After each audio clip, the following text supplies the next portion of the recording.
என்று கிருஷ்ணர் கூறுகிறார்.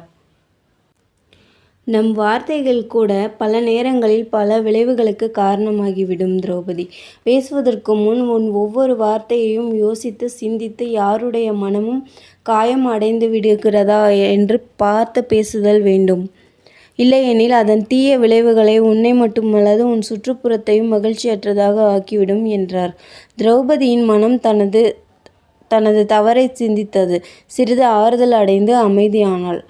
மனிதனின் பற்களில் விஷமில்லை, ஆனால் பேசும் வார்த்தையில் விஷம் கக்கும் ஒரே விலங்கு இவ்வுலகில் மனிதன் மட்டுமே.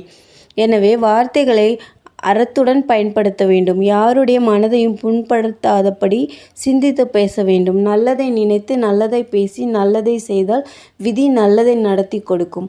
இந்த கருத்து மகாபாரதம் கதைக்குள் மறைந்திருக்கிறது. நன்றி. அடுத்த காணொளியில் சந்திப்போம்.